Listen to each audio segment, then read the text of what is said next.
반갑습니다. 예, 무더위와 장마 속에 한 주 잘 즐겁게 보내셨나요? 남쪽을 제외한 전국이 지금 물난리로 그야말로 난리가 난 거 뉴스로 다 보셨죠? 우리가 이제 범사에 감사라 하는 말이 있는데 이렇게 매일 똑같은 것 같은 이 당연한 일상이 얼마나 감사한 것인지 제가 그 물난리 난 그런 광경들을 보면서 정말 천지은에 대한 감사와 경각심을 다시 챙겨보게 됐습니다. 이 물난리로 정신적, 물질적 고통을 겪고 계신 모든 분들이 하루빨리 잘 회복하시기를 함께 기도하겠습니다. 오늘은 8월 14일이죠? 내일은 무슨 날이에요? 광복절은 뭐 한 날이에요?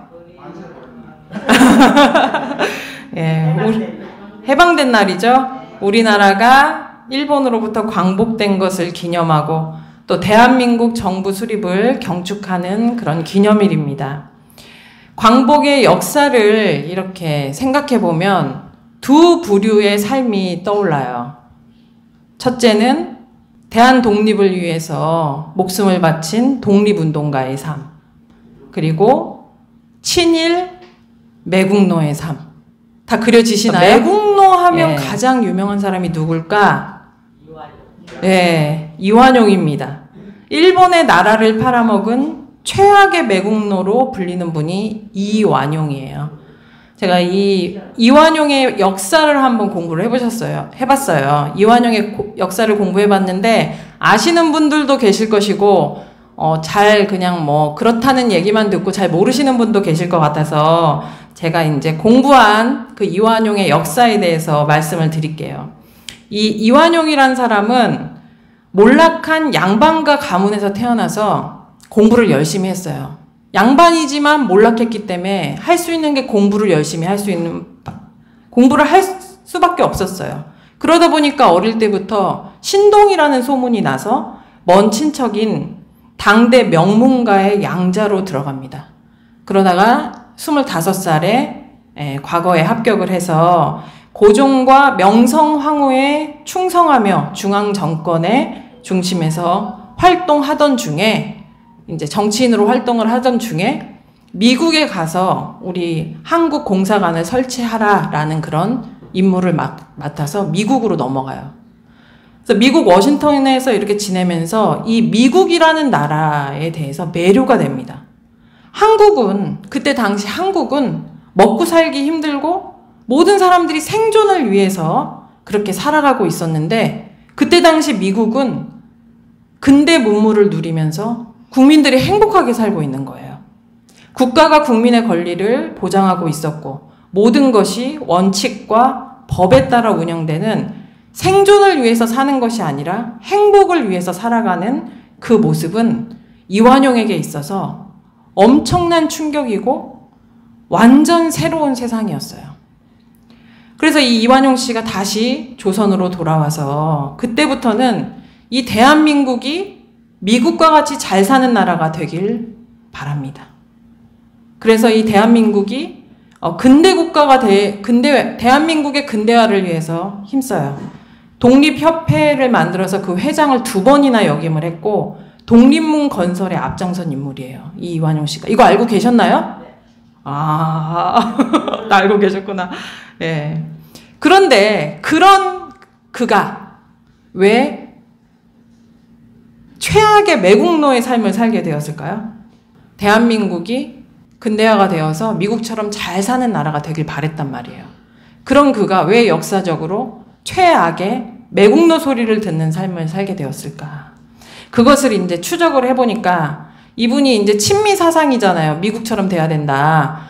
그러면서 국가 발전과 독립을 외치던 와중에 청일 전쟁이 일어나게 되고 또 그 과정 속에 명성황후가 살해되게 되고 어찌어찌 하다 보니까 러시아가 이제 조선을 쥐락펴락하는 그런 상황에 갔을 때 이분이 이제 친미 세력이다 보니까 지방으로 좌천이 되고 막 어떤 오해를 받게 돼서 막 굉장히 우여곡절이 많은 그런 역경을 겪게 돼요.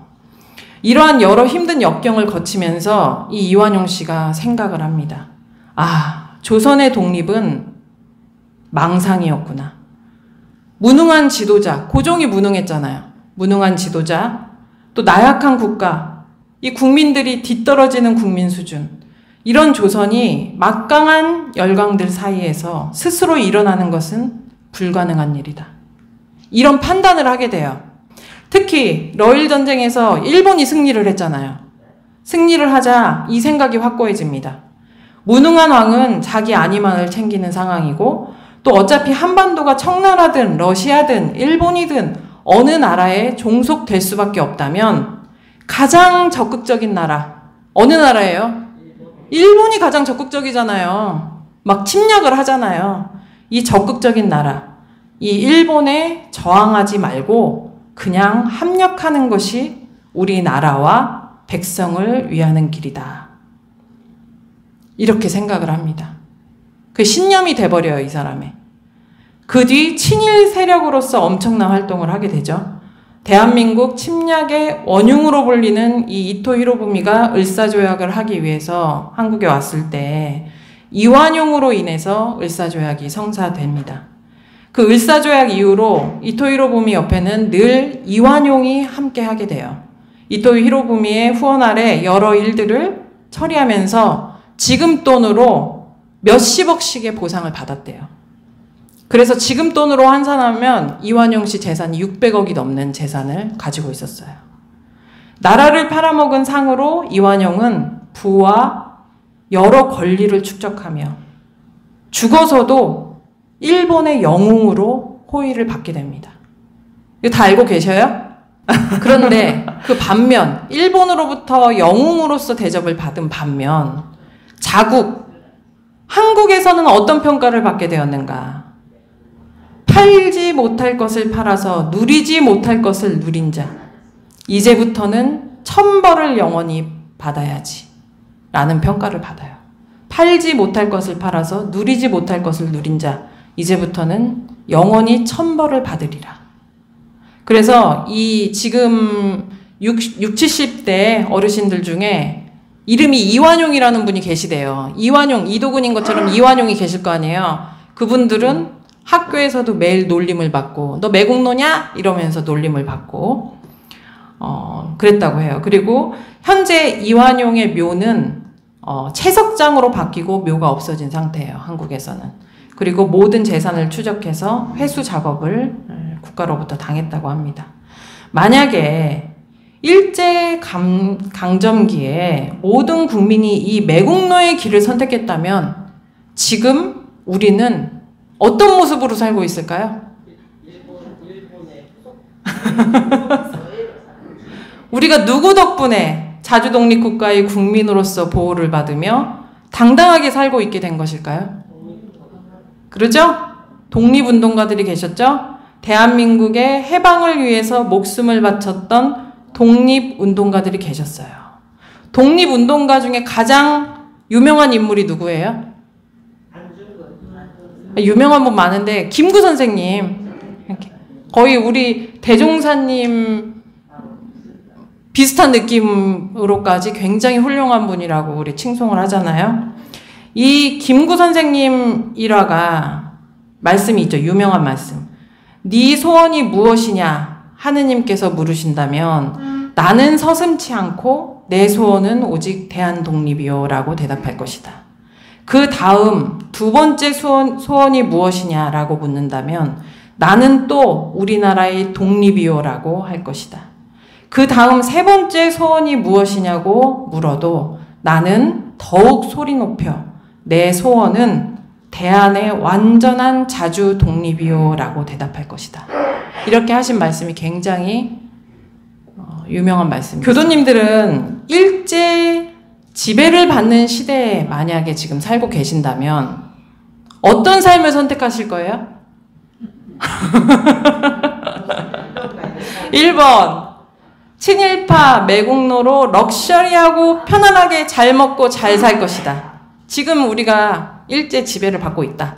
그러면 1번 법성님 1번 나는 매국노로 럭셔리하게 살 것이다. 인생을 600억 재산을 모을 것이다. 2번 힘들고 고된 삶이지만 자주 독립을 위해 앞장설 것이다. 3번 조용히 몰래 평범하게 살면서 가끔 한 번씩 3.1운동에만 동참할 것이다. 자, 몇 번 하실 거예요?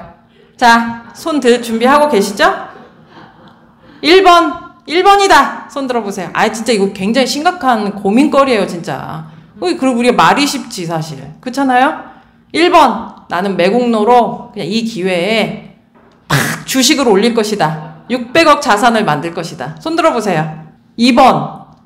힘들고 고된 삶이지만 자주 독립을 위해 앞장설 것이다. 손 들어보세요.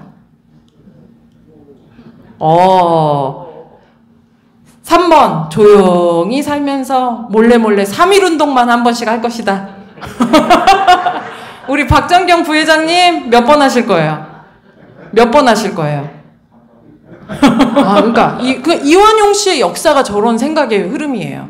그러니까 이완용 씨가 고종과 민비에 엄청난 의리를 짓고 충성을 했는데 그분들이 너무 실망스러운 행동을 하니까 그러니까 맞는 말씀이세요. 예, 맞습니다. 여러 시각이 있는데 여기서 중요한 것은 그러니까 여러 그런 상황이 있을 때 내가 무슨 선택을 할 것이냐예요. 그러니까 그럼에도 불구하고 내가 무슨 선택을 할 것이냐. 지금 그것을 이제 여쭤본 것인데 이제 나는 이완용과 같은 선택을 할 것이다. 이걸 비난할 수도 없어요. 사실은 그분의 선택이기 때문에. 그리고 나는 독립운동을 선택할 것이다. 3번 나는 평민으로 조용히 살 것이다. 이런 여러 가지 선택을 할 수가 있잖아요. 제가 이제 이런 여러 대한민국의 광복의 역사를 살펴보면서 다시금 느낀 것이 있습니다. 인생에 있어서 가장 중요한 것 중에 하나가 무엇이냐? 무엇일까요? 믿음이에요. 믿음. 자, 신이라 함은 주보 앞면에 보면 신이라 함은 믿음을 이름이니 만사를 이루려 할 때에 마음을 정하는 원동력이니라 하셨어요.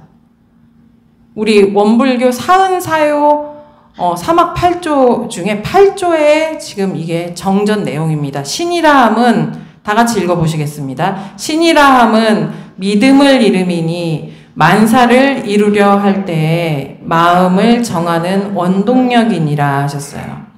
독립운동가와 매국노는 삶의 방향이 똑같은 현실 아래서 삶의 방향이 완전히 달랐습니다. 왜 그렇게 되었을까?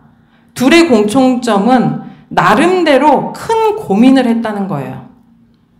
누구나 고민을 했어요.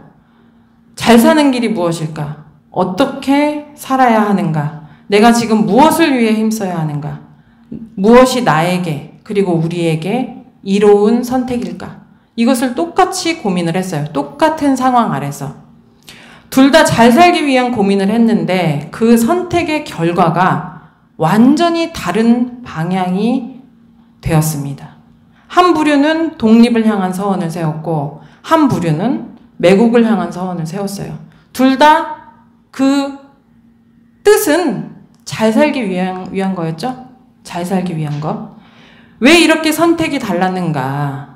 믿음이 달랐기 때문입니다. 제가 이제 영화 중에 굉장히 인상 깊게 봤던 영화가 있어요. 영화 암살이라는 영화 보셨나요? 네. 거기 마지막 부분을 보면은 친일파였던 그 염석진 역할을 했던 이정재가 대한 독립 후에 친일에 대한 재판을 받게 돼요. 그래서 재판관이 왜 그렇게 악독하게 친일 활동을 했습니까? 라고 물어요. 그랬더니 이정재가 뭐라고 해요? 몰랐으니까. 해방이 될 줄 몰랐으니까. 해방이 될 줄 알았으면 내가 그랬겠습니까? 저도 해방이 될 줄은 몰랐어요. 제가 이 장면을 보면서 정말 엄청나게 진짜 충격을 받았어요. 맨날 우리는 그냥 배울 때 친일파는 나쁜 사람, 독립가는 좋은 사람 이렇게 생각을 하잖아요. 왜 그런 선택을 하게 됐는가?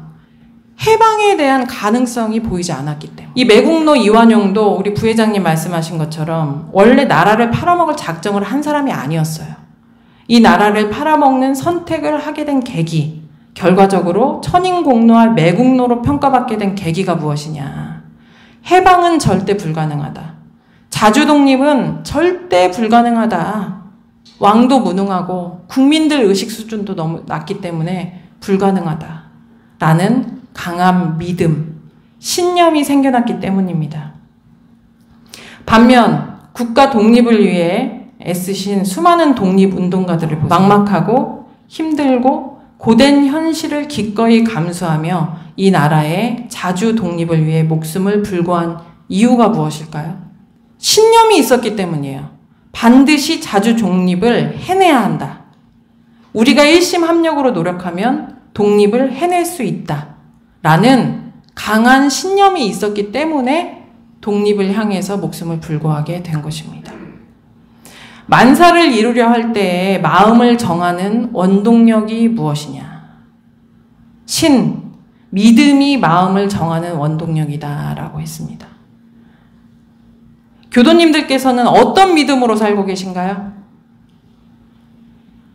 어떤 신념을 가지고 어떤 믿음으로 살고 계신가요? 네, 원불교 개교의 동기를 보면 소태산 대종사 말씀하시기를 지금 세상은 물질 문명의 발전을 따라서 산업공상에 대한 학식과 기술이 많이 진보되었으며 생활기구도 많이 화려해졌으므로 많은 사람들이 그 화려한 물질에 눈과 마음이 황홀하여지고 그 반면에 물질을 사용하는 사람의 정신은 극도로 쇠약하여 주인된 정신이 도리어 물질의 노예가 되고 말았으니 이는 실로 크게 근심될 바이다.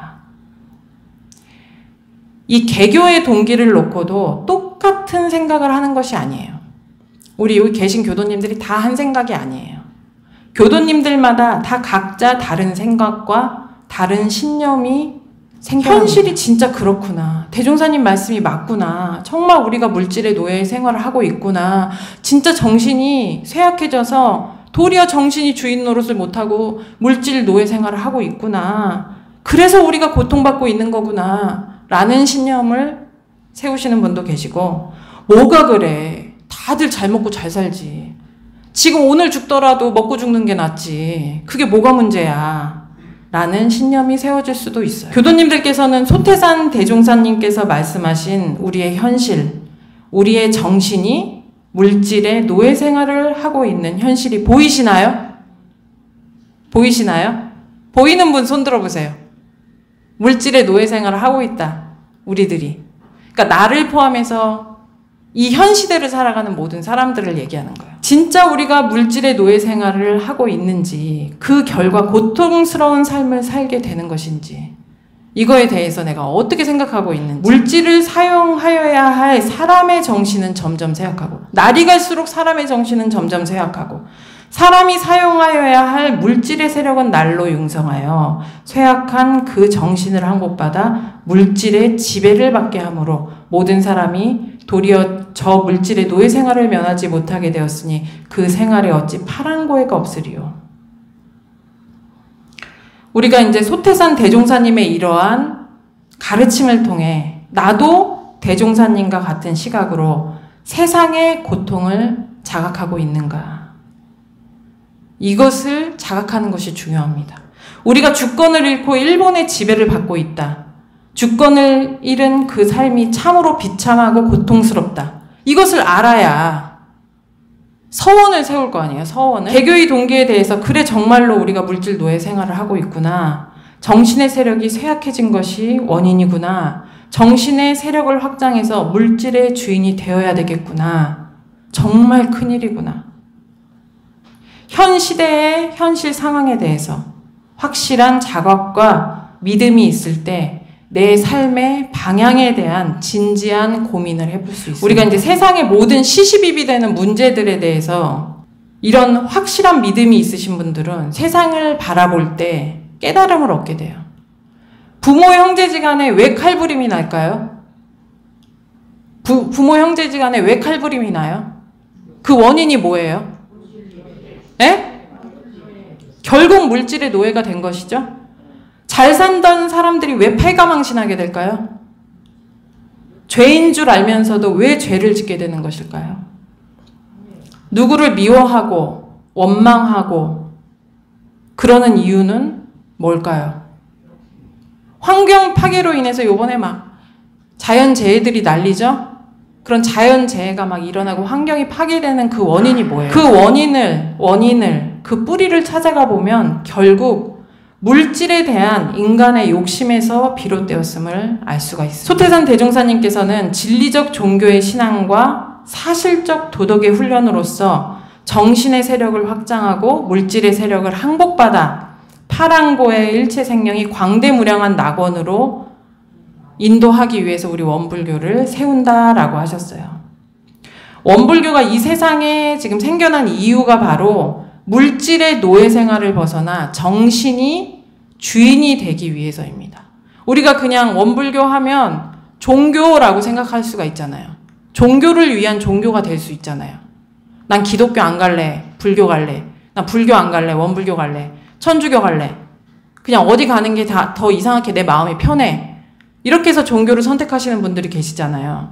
그런데 그것은 종교의 본질을 굉장히 오인하고 계신 거예요.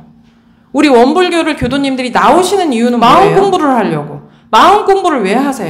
마음 공부를 통해 정신의 세력을 확장해서 내가 주인이 되는 삶을 살기 위해서예요, 지금.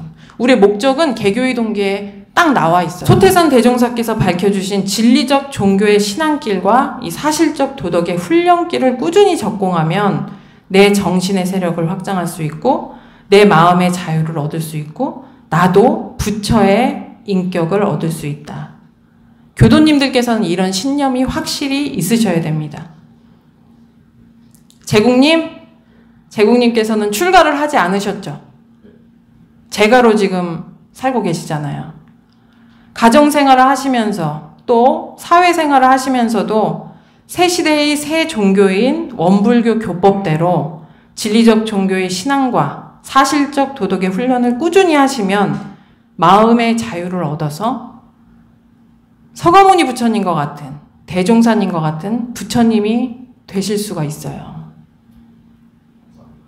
성불하실 수 있다는 말이에요. 믿고 계세요? 우리가 이제 성불하세요. 성불하실 수 있어요. 부처를 이뤄야 됩니다. 라고 하면 보통은 뭐라 그래요? 절대 안 됩니다. 그게 어디 쉽습니까? 이렇게 말씀하시죠? 일제감정기에 자주독립은 절대 불가능하다 라고 믿는 사람이 있었고 그 힘든 상황에서 불가능한 상황에서도 독립을 할 수 있다 라고 믿는 분들이 계셨어요. 무엇을 믿는가에 따라 삶의 과정이 달라지고 그 과정에 따라 그 결과가 달라집니다. 정산종사 말씀하시기를 영생을 통하여 이 회상을 여의지 아니할 큰 서원과 큰 신념이 확실히 섰는가를 생각해보라. 스스로 우리들로 하여금 생각해보라는 거예요. 이러한 회상을 만났을 때 기필코 진리를 오득하기를 발언하며 대각하신 스승님의 법연 여의지 않기를 발언하고 부지런히 공부하여 성불과 재중으로 영겁을 일관하라 하셨어요. 여기서 이러한 회상이란 무엇이냐면 원불교를 말하는데 원불교를 다른 말로는 일원대도 정법 회상이라고 합니다. 다 같이 따라해보세요. 일원대도 정법 회상. 저희 원불교를 말할 때 일원대도 정법 회상이에요 이렇게 말하거든요. 근데 그 뜻이 뭐냐면 일원대도란 우주의 근본이 되는 진리를 상징하는 거예요. 저희가 원불교에 오면 이렇게 동그라미가 모셔져 있는 이유가 뭐예요? 불교에 가면 불상이 있는데 불교는 우리 깨달으신 서가모니 부처님을 존숭하는 그런 의미로 불상을 모셨지만 원불교는 서가모니 부처님이 안 계시고 이상하게 일원상 동그라미가 있단 말이에요. 그 이유가 뭐예요?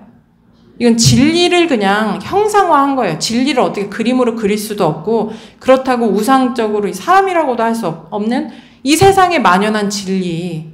콩 심으면 콩 나고 팥 심으면 팥 나는 게 진리죠? 네? 그런 그냥 당연한 진리 있잖아요. 봄, 여름, 가을, 겨울, 봄, 여름, 가을, 겨울 하는 진리. 이 세상에 존재하는 사실을 바탕으로 하는 종교다. 그래서 일원의 진리라고 해요, 그걸. 일원. 대도란 무엇이냐? 일원대도 이렇게 얘기하잖아요. 대도란 무엇이냐면 천만 사람이 다 행할 수 있는 그런 길이다. 공부길이다라는 뜻이에요. 불교는 이제 요즘 많이 바뀌긴 했지만 과거에 출가를 해야지만이 부처님의 공부를 할 수가 있었어요. 그래서 공부를 하려면 모든 세간 생활을 다 팽개치고, 우리 성철 스님도 다 자녀도 보지 않고 산중에 들어가서 공부만 하셨죠? 그거는 굉장히 모든 사람이 할 수 있는 공부가 아니라고 생각을 하신 거예요. 그래서 대종사님께서는 생활 속에서 우리가 신앙 수행할 수 있는 길을 밝혀주시면서, 우리 선지님 출가 안 하셨죠? 근데 선지님도 신앙 수행을 통해서 부처를 이루실 수 있다는 거예요. 그러면 유식한 사람만 공부를 할 수 있는 또 법이 있어요. 막 한자로 막 돼갖고 막 이상한, 이 원불교 교전을 보세요. 다 한글로 돼 있어요. 한글로 쉽게 유무식, 남녀노소, 제가 출가를 막론하고 누구든지 서원만 세우면 부처의 길을 갈 수 있는 그 공부길이다 해서 일원, 진리에 바탕한 큰 도, 대도다. 정법 회상이란 무엇이냐? 정법이란 건 딱 이름만 들어봐도 바른 법이잖아요. 허무맹랑한 그런 미신이나 사술, 신통 묘술, 이런 것은 원불교에서는 대종사님 때부터 엄청나게 그것을 경계하시고 혼났잖아요. 그 석가래 두른 이야기 제가 맨날 드리잖아요. 초가지붕에 그 석가래 두르고 줄로 묶지 않아서 대종사님이 퇴근하면서 저 줄로 묶어야지 왜 안 묶어? 이렇게 얘기했더니 제자들이 아이고 이거 괜찮아요. 이 봐라 여기 안 날아가요. 하루 놔둬도 다음날 홀라당 날아가 버린 거예요. 그러니까 제자들이 어때요? 대종사님께 너무 죄송한 거예요. 아이고 대종사님이 미래를 예견하고 이렇게 저희들이 할 수 있도록 해줬는데 저희가 말을 안 들어서 죄송합니다. 그 제자들이 대종사님께 엄청 혼났어요. 왜 혼났어요? 너 왜 내 말 안 들었어? 이걸로 혼난 게 아니에요. 왜 내 말을, 나는 그냥 이치를 진리의 바탕에서 사실적으로 알려준 것인데 그 말을 듣지도 않더니 이제는 도리어 나를 신통묘수를 하는 사람으로 왜 취급을 하냐. 이건 그냥 사실적인 것이다. 당연한 이치인 것을 가지고 얘기를 했는데 왜 나를 무슨 신통묘수를 하는 사람처럼 하냐. 제가 이 법문을 정말 진짜 너무 좋아하면서 대종사님 존경하는 큰 이유 중에 하나예요. 저 같았으면 이제부터 내 말 잘 들을 거냐 안 들을 거냐. 내가 다 보고 있다. 이렇게 얘기할 수도 있잖아요, 사실은. 근데 그렇게 사실적인 공부길을 얘기하셨어요. 그래서 저희 원불교 교리는 미신이 없어요, 미신이. 이건 제가 여기 안에 있으면서 이런 얘기를 하니까 좀 사기 같은 느낌도 드는데, 많은 학자들, 뭐 백낙천 교수부터 해서도 이 교전의 내용에 대해서는 뭐 두말을 할 게 없어요. 너무 사실적인 공부길을 밝혀주셨기 때문에. 그래서 이걸 정법회상이라고 합니다. 정법회상. 이런데도 정법회상 한번 해보세요. 이런데도 정법회상. 이 말씀을 단어 해석을 제가 왜 해드리냐면 원불교를 다니다 보면 이런 단어를 많이 써요. 우리가 이런데도 정법회상이잖아요. 이런 식으로 이 얘기를 많이 하기 때문에 말씀을 드렸어요. 우리가 이제 세상에 수많은 종교가 있는데 이렇게 이런데도 정법회상을 만난 것이 우연이다, 당연한 것이다 라고 생각할 수 있습니다. 이것은 당연한 것인가요? 예? 엄청나게 힘든 일이에요. 이런데도 정법을 만난다는 것이 얼만큼 힘든 일이냐. 용호동 인구가 8만입니다. 8만. 그 중에 이런데도 정법회상을 몇 명이 만났어요? 8만 중에 몇 명 만나셨어요? 예? 30명 만나셨죠? 아니, 그래, 아니에요. 한 60명은 만났는데, 지금 아직 독립의 눈을 못 뜨셔가지고 그렇지. 이 엄청난 확률로 사실은 인연이 된 거예요. 지금 막 사입이 뭐 그런 데 빠져가지고 재산 날리고 가정 다 파괴되고 이런 사람들도 주변에 엄청 많아요, 사실은. 그런데 이런데도 정법 회상을 힘들게 만난 거예요, 사실은. 내가 복이 있기 때문에. 이런 회상을 만났을 때 마음의 자주 독립을 향한 강한 신념을 확고히 하셔야 됩니다. 이 정산종사님께서는 이러한 회상을 만났을 때 서원과 신념을 챙기라고 하셨어요. 주보를 보시고 함께 읽어보겠습니다. 맨 아래 이런데도 정법 인연들의 서원과 신념. 1. 기필코 진리를 오득하리라. 2. 대각하신 스승님의 법연을 여의지 않으리라. 3. 부지런히 공부하여 성불재중하리라. 정법 회상에 대한 믿음이 있고 진리에 대한 믿음이 있고 파랑고해에서 벗어나 부처를 이룰 수 있다는 믿음이 있으신 분들은 당연히 누가 시키지 않아도 마음에 자주독립을 꿈꾸며 진리를 깨닫는 것에 최선을 다하고 이 법연을 여의지 않기 위해 노력하며 성불재중을 향해 부지런히 공부하는 삶을 살 수밖에 없습니다. 이 믿음이 확고하신 분들은. 그러나 이 믿음이 없으신 분들은 성불재중 이야기할 때마다 교무님이 공부합시다 이야기할 때마다 어때요?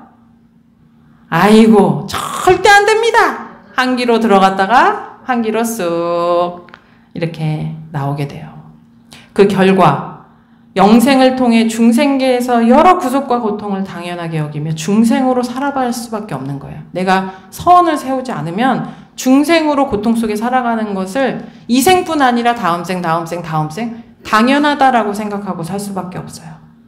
국가의 자주 독립을 서원하는 사람이 많으면 반드시 독립이 오는 것처럼 이 부처를 향한 마음의 자주 독립을 서원하면 언젠가는 반드시 부처를 이룰 것이고 불가능하다, 중생으로 살 것이다 라고 서원을 하면 영원히 그렇게 살게 될 것입니다. 교도님들께서는 어떤 삶을 살고 싶으세요? 1번 마음의 자주독립을 향한 부처의 길. 2번 물질의 노예로 사는 고통스러운 중생의 길. 어느 길로 가실 거예요? 1번 손 들어보세요. 1번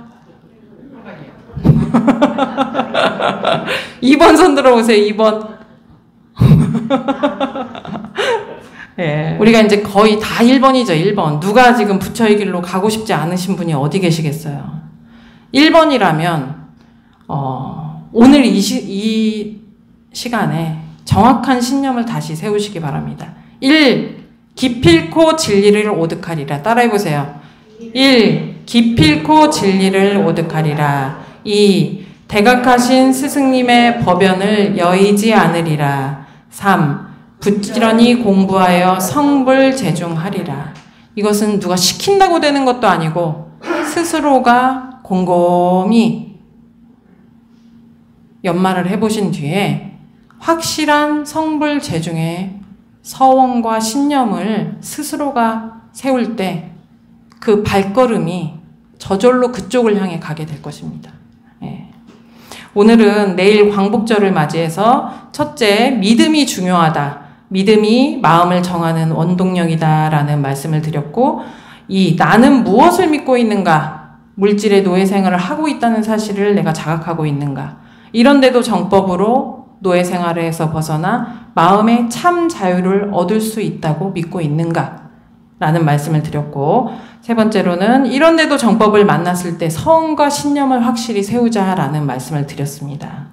정산종사께서는 대종사께서 누가 참나를 알 것인가 하는 말씀이 지금에 와서 극절한 말씀임을 더욱 느낀다고 하셨어요.